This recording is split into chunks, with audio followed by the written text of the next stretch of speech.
Welcome to an extremely unique episode of Cloud and Clear. We've never really done this before. I'm actually co-hosting this one for the first time with my amazing Chief Marketing Officer. Say hi, Narine. Hi, everyone. Hi, Tony. Not only do I have a co-host for this episode, but we have two fabulous guests. So a total of 4 people at the same time on one Cloud and Clear.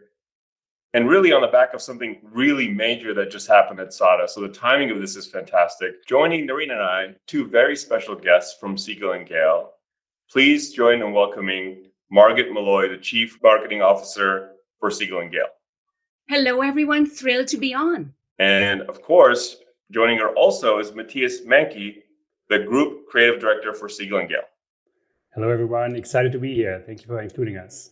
This is a really exciting time. We have just announced, just a week ago, the biggest marketing initiative that SADA has ever undertaken. It's something we've never done for the entire 20 years of existence. We went through a massive global rebrand. And just in case you're wondering where the geniuses who helped us along this journey, that's what this podcast is here about today. So I'm going to start off with Margaret, who herself is the Chief Marketing Officer of a major marketing and branding strategy company, which is an interesting role in itself, right? It's like being a CTO of a tech company.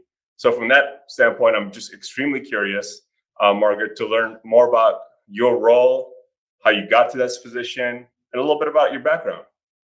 Certainly. So I will tell you, I am the Chief Marketing Officer of Siegel+Gale. We are a preeminent brand strategy, design, and experience firm.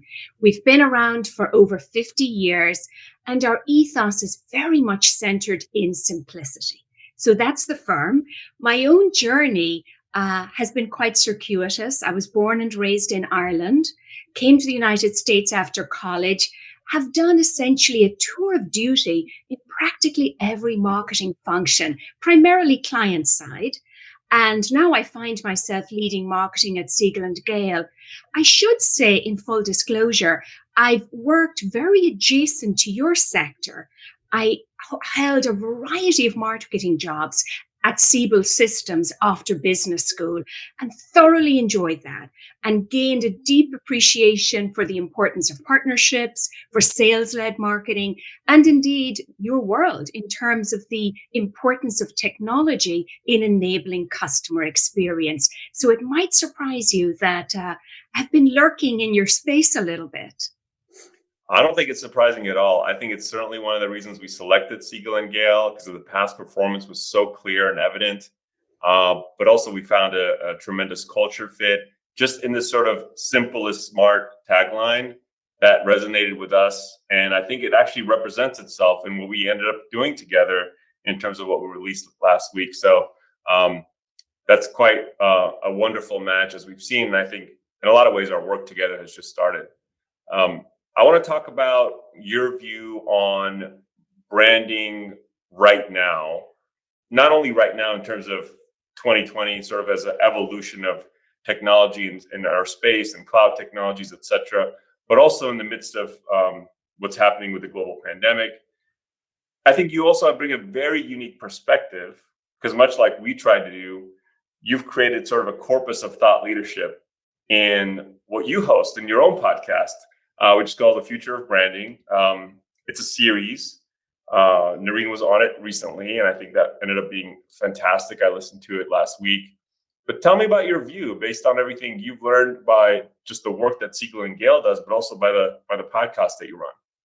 So that's a very rich and layered question. So I'll start, as we often do at Siegel+Gale, by keeping things simple. And for me, I'll anchor this in the definition of brand. Brand for me has always been the promise the company and organization makes with its community. And inherent in promise is a relationship. It's essentially an expectation that you're setting around the relationship you're going to have with someone. Now, I know many of your listeners and viewers are not in the world of branding. So when I talk to colleagues who are not working in brand day to day and they ask me to define the concept, I anchor it in what's the job to be done? Clayton Christensen's work. What is the job that brand has to do? And it varies significantly across the funnel. But at the heart of it, brand is a navigation device. It helps customers, buyers, users identify your product. It can also be a mechanism for users, customers, people to show their own identity and express themselves through the brand. So that's the job the brand has to do. Now, at the beginning of the funnel, the brand, to do that job, needs to be memorable. It needs to stand out. It needs to be identifiable. As the customer moves through the funnel, it needs to serve as a tiebreaker to help in decisioning. And then further along, as they move through their journey with the organization, it helps in the notion of advocacy. It helps them advocate for you. So with that as a framework, then it begs the question, what are the benefits of brands? And really the difference, if we all think about it, for a brand versus a commodity, a brand has meaning. It is that relationship. So like all relationships, when you have a brand-based experience, you are perhaps more likely to forgive a company when it makes a mistake. And from a commercial standpoint, brands command a premium. People are willing to pay more for brands in every facet of our lives, in B2B and in B2C. So I think for our listeners, it's important to have that perspective. In summary, I would say at Siegel+Gale, we take a very expansive view of branding. It is the summation of the narrative you put in market and every customer interaction your company has with someone else, be it customers, employees, the community. So that's a sort of a tour through the world of branding. And we can speak later, if appropriate, in terms of branding right now in COVID. Yeah, I think that when I think of branding for SADA, what we went into it believing is that, it should be expressive of how it feels to work at SADA, of how it feels to engage with SADA as a partner or as a customer.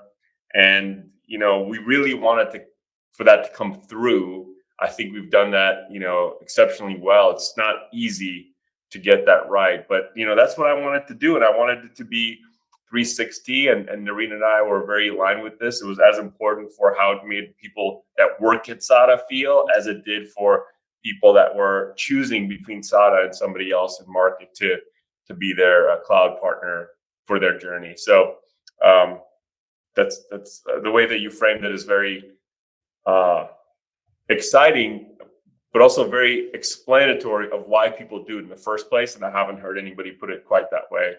And I think our audience is really going to enjoy noodling on that for their own branding journey in the future. Now, you've done this sort of CMO study, and I don't know if it's something that you do regularly or what the sort of cadence is of that, but I know you did one recently.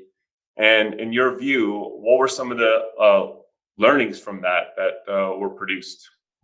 So we at Siegel+Gale essentially interviewed over 20 CMOs from across the world early in COVID. And our thought process was to create, if you will, an oral history of how CMOs are responding to the crisis. And we're continuing to do so longitudinally throughout the pandemic. Fascinating learnings for me. I have tremendous respect for these CMOs in terms of the tensions they're navigating, from protecting revenues of the company to ensuring employee safety, from playing a role in society to thinking about continuity of the business, and frankly, from showing empathy and alignment with society and yet being distinctive. So these are tremendous tensions they are trying to navigate.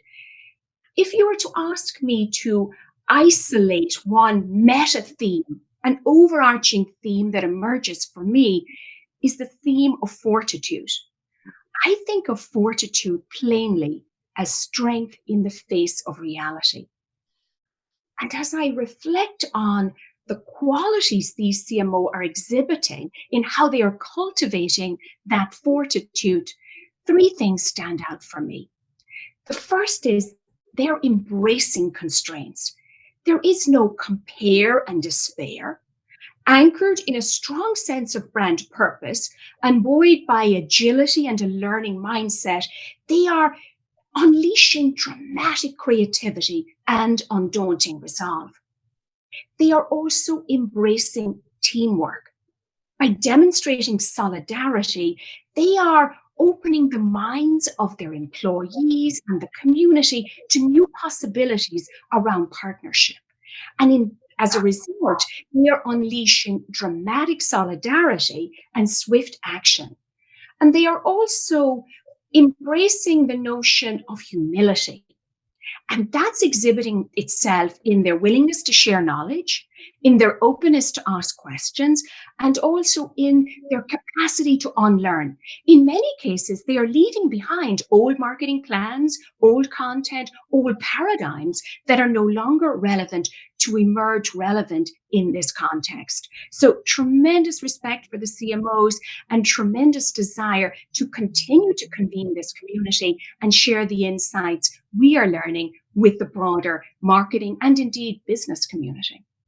It's an interesting time. Anytime there's a downturn of this type and there's layoffs and there's uncertainty, you really look at, from a leadership standpoint, all the activities that the business conducts. And you really have to make decisions around what are we going to do in recruiting? What are we going to do in engineering? What are we going to do in R&D? What are we going to do in marketing? And that question comes up. So what do you do in a crisis? Do you retract? Do you pounce? Do you get more aggressive? Certainly, it seems, and you can tell the good companies from the bad in terms of how quickly you can pivot and adapt. And I think I see this as a time where it's the biggest test of culture and agility that a company could face, especially in a black swan event of this type and magnitude, with no precedent, with no playbook. Absolutely right. And I'd offer a further hypothesis, Tony. The way brands and companies are responding to this crisis is a function of the culture they built pre-pandemic. Yes. I believe that's really an interesting observation because you've got to be ready. No one has a playbook, as you identified, for a pandemic.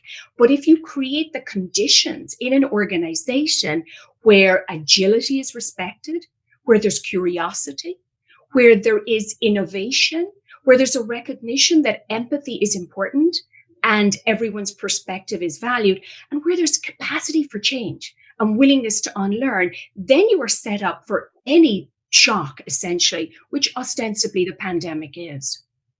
At the same time, I would argue, though, that you can't not lose your true core, right? What's authentic to you? You got to really understand what it is.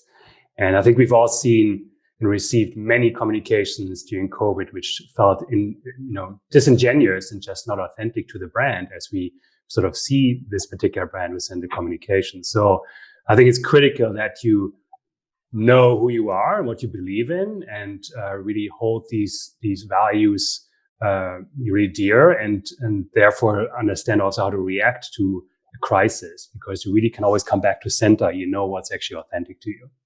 One of the themes that came from these CMOs is their focus on purpose and the recognition that purpose is that powerful filter that helps them in decision making, that helps them rally the troops and respond to the community.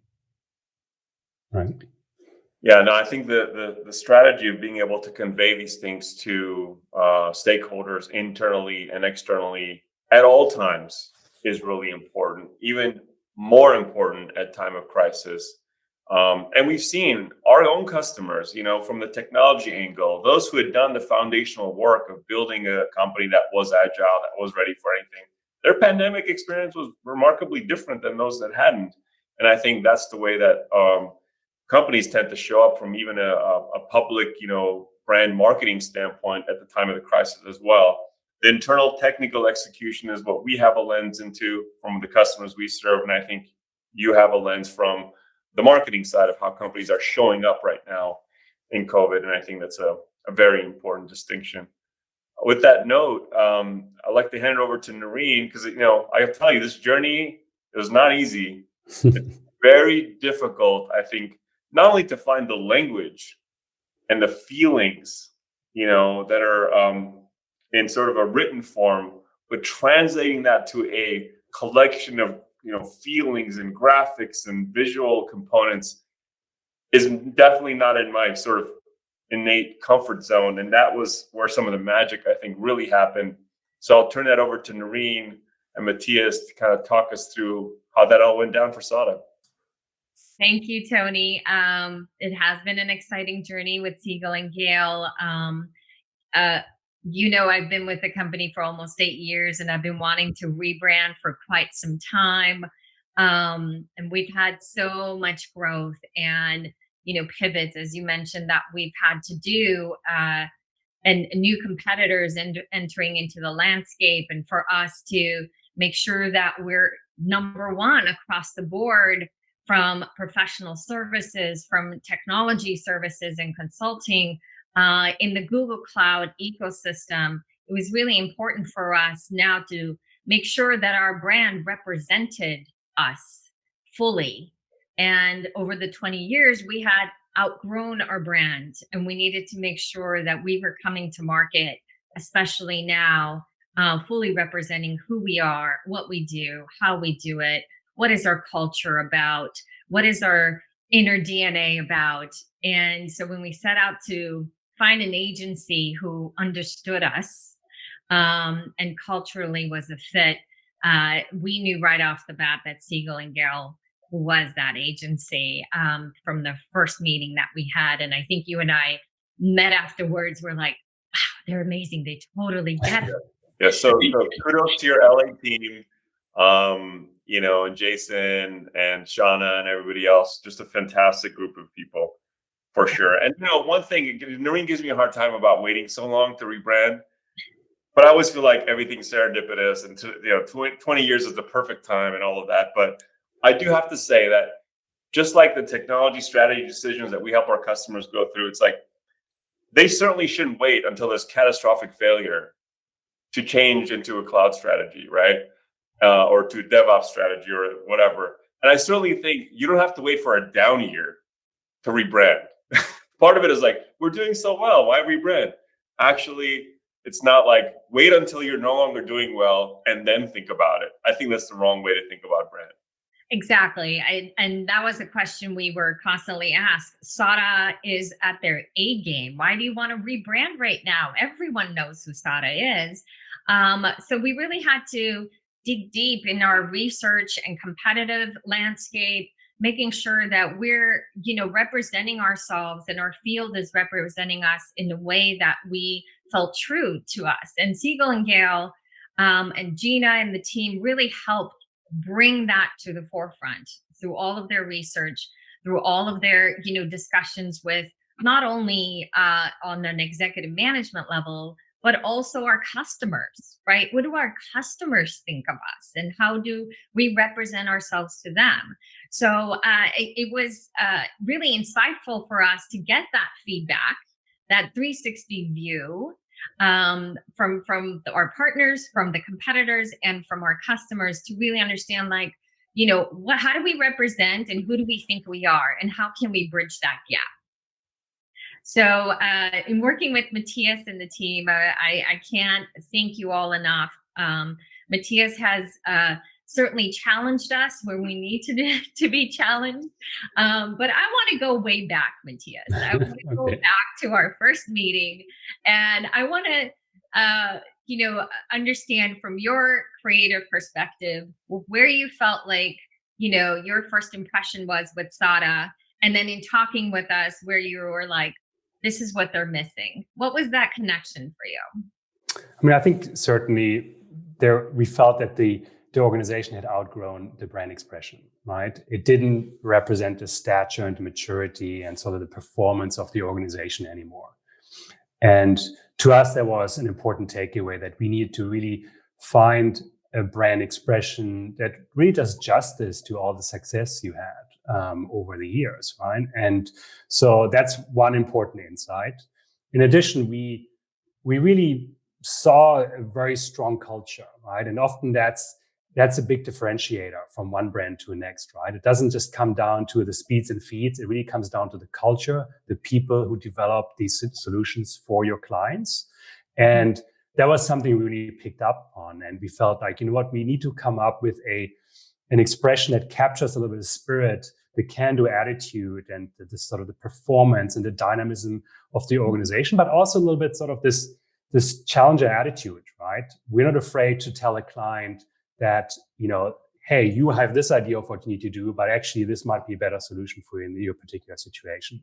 And so that spirit we really try to capture in an expression that is bold, it's assertive, has a confidence, yet also reflects the stature of the organization as it is today and also as it will be going forward, right? We need to make sure that this is not just a snapshot in time that is relevant for you today.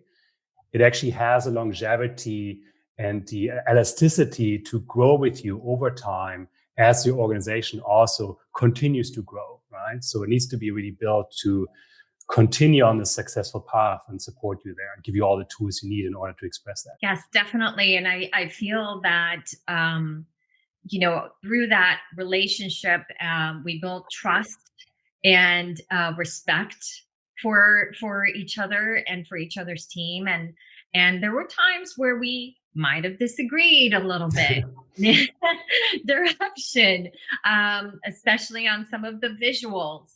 But I truly believe, and being on the agency side in my past life, I always think it's important to keep an open mind and really trust the out of the box kind of thinking that's brought from an agency that you hire. Otherwise, you're stuck in your bubble a little bit.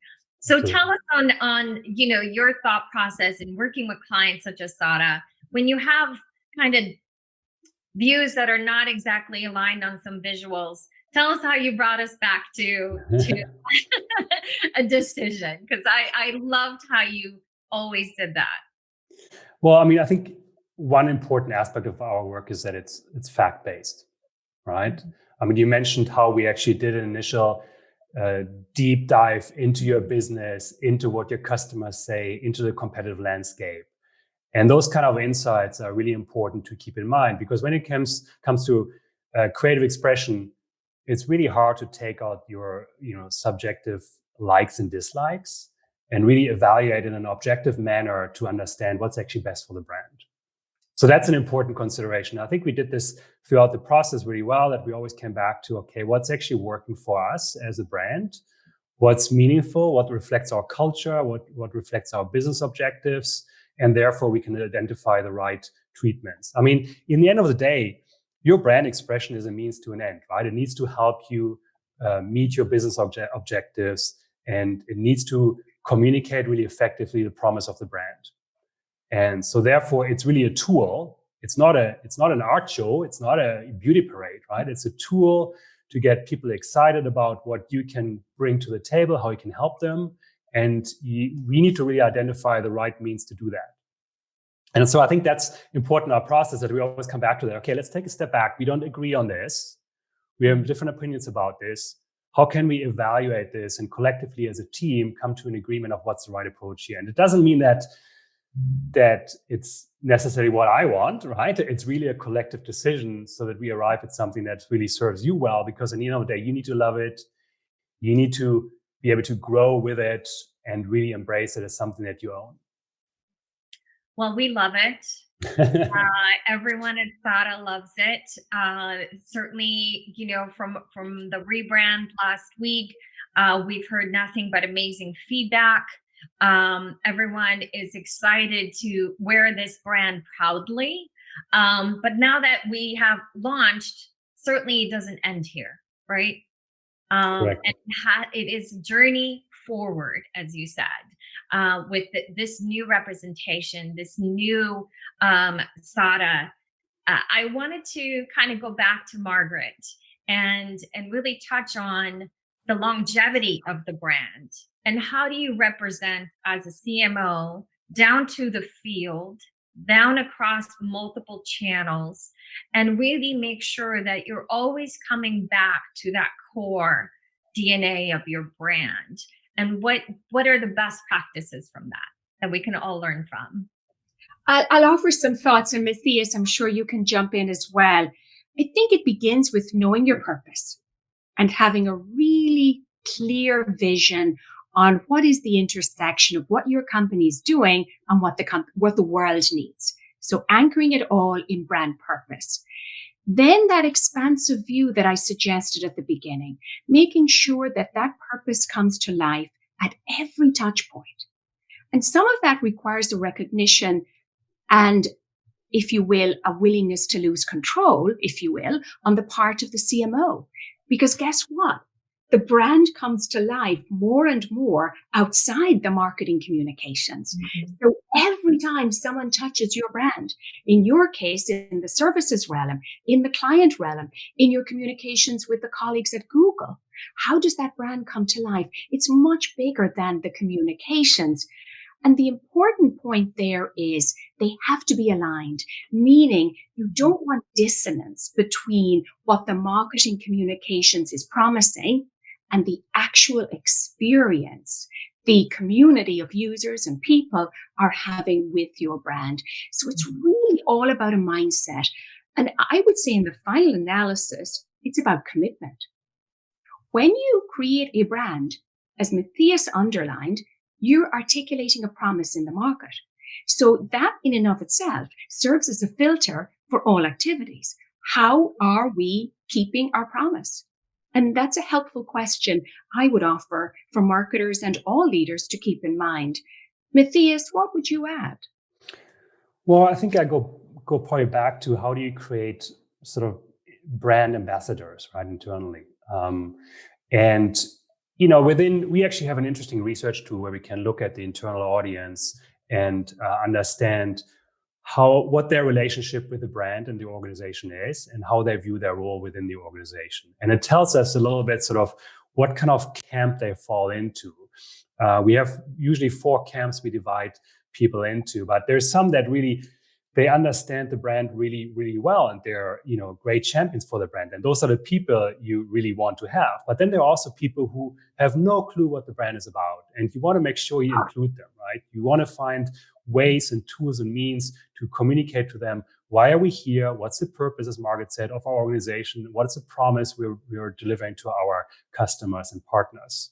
And then you also have other people who actually sort of the renegades, who are super committed, but they have their own agenda, right? And they're really great sort of powerhouses for getting business in the door and, sort of creating revenue and creating preference for their sort of little sort of ecosystem within the brand. But you want to bring them in, right? You want to make sure they actually sort of sing from the same song sheet. So there, again, you need to develop these tools in order to bring these people in. Because as Margaret said, every single interaction a customer and outside audience has with your brand really sort of contributes to the overall perception of who you are and what you bring to the world.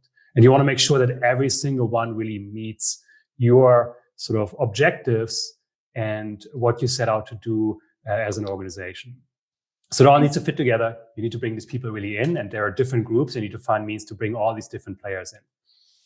And maybe to build on that, one of the pitfalls we often see is clients have so much momentum around the launch of the rebrand that they run out of resources defined as budget, energy, and time to essentially activate that brand internally and externally.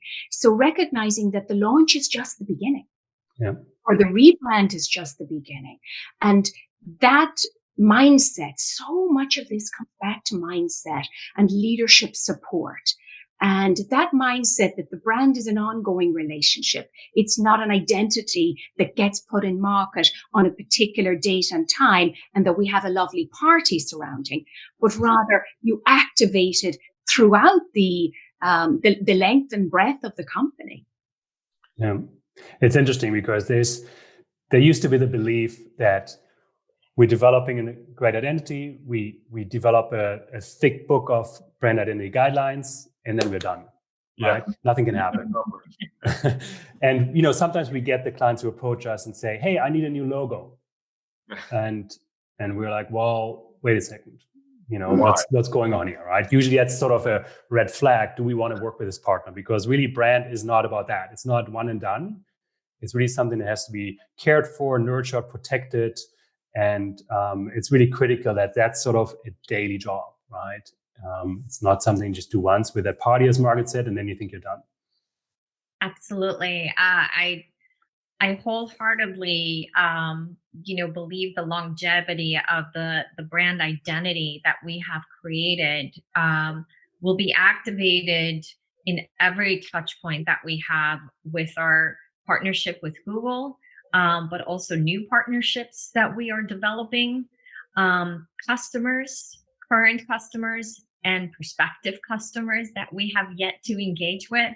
But also, through various thought leadership and advocacy and community participation as well. One thing that's really important for us is to give back to the community and to make sure that our core values are really being represented through our brand, and working with different nonprofit organizations, different causes that are near and dear to our hearts. And that activation comes through not in just the business partnerships that we have, but also the community partnerships that we have. And for the next generation of, technology enthusiasts or leaders that are coming, through various backgrounds and various communities, we want to make sure that our brand is represented with them as well, and what it means to kind of grow into it moving forward. So Tony, I know that's been really important for you to bring into the forefront. Yeah, what was really exciting and I think contributed to such an incredible outcome is that we had a lot of those attributes already. Like, that was part of our culture, part of how we were showing up. And the authenticity piece, super critical. Like, what good is a tagline or a brand narrative if it falls down at the first interaction somebody has with your organization? Continuity is critical. But I remember going through the process with Gina and team of like putting words to those feelings, to those desired outcome of a engagement with SADA at any level. Like, that was almost an emotional moment because it connected the dots. I was like, wow, that sounds exactly like the people we want to work here, or that sounds exactly like how we're different than just hiring, a global systems integrator, to work with. And yeah, the consistency was key. And then the fact that we already had a very clear cause, like in the context of the infinite game, we talk about a just cause. If we're not trying to win a game that's finite, why do we get up in the morning? What keeps us going? Why not just exit like all of our competitors are doing? We had that expression of the just cause, and that really speaks to using this momentum, using the growth, using the income of the company to give back in a meaningful way, using the platform of the company, using the people within the company to give back in a meaningful way that really speaks to that cause or the set of causes. The way it came out in the branding was just so powerful because we've never experienced the level of cohesiveness that that work product produced for us.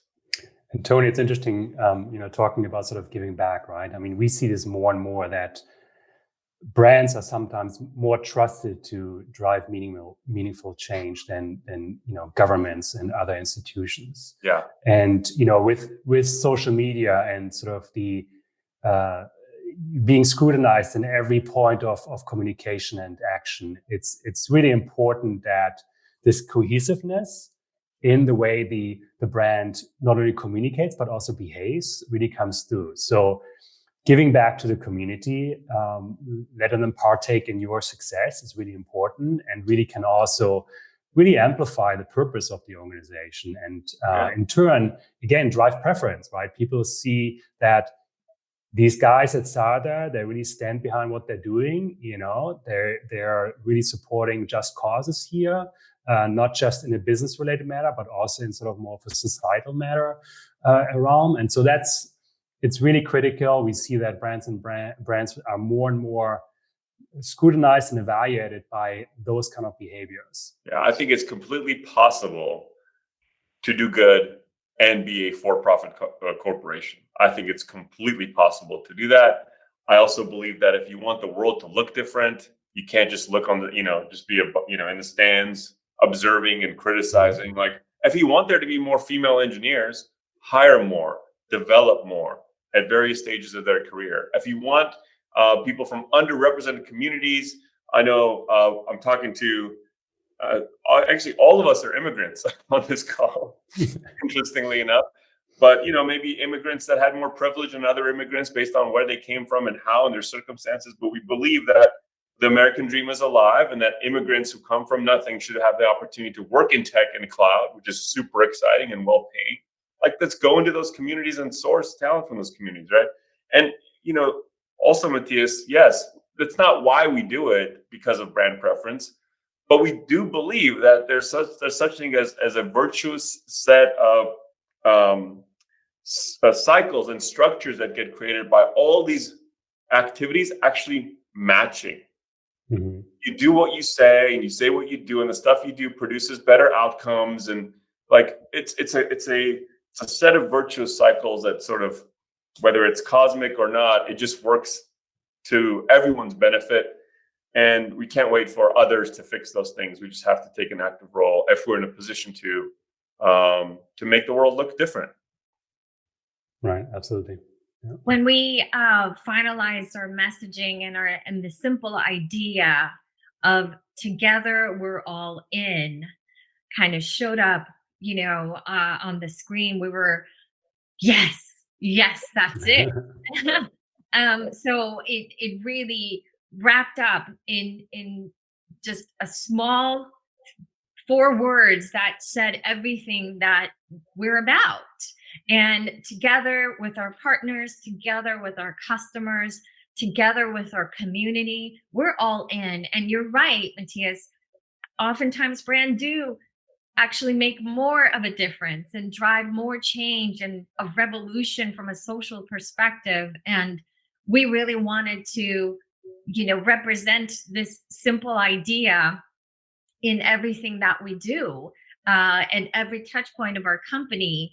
And it really resonated with us. And that's our promise, is that, that our promise is together we're going to make a change. Together we're going to drive transformation, and really empowering people to change how they work, how they run their business, how they improve their communities.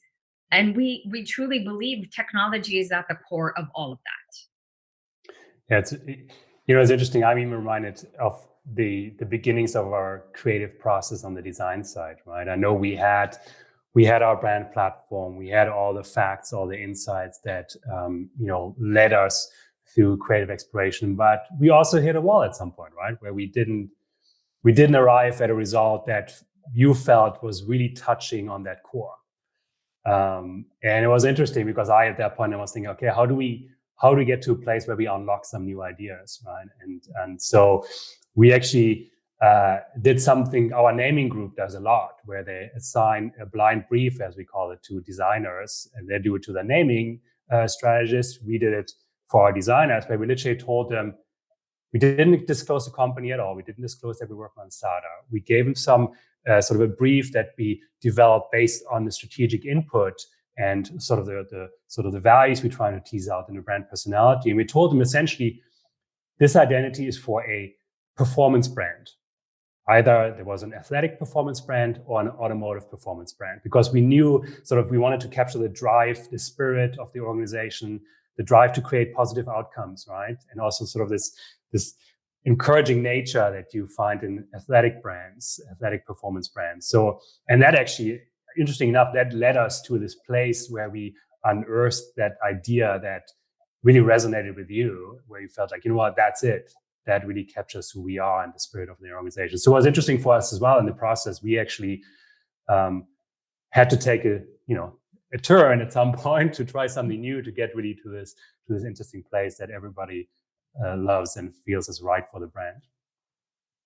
Absolutely, and thank you for being open to digging a little deeper to really find something that truly resonated and hit home for us. And I again, just want to thank everyone at Siegel+Gale. This has been one of the best experiences of my career in working with an agency.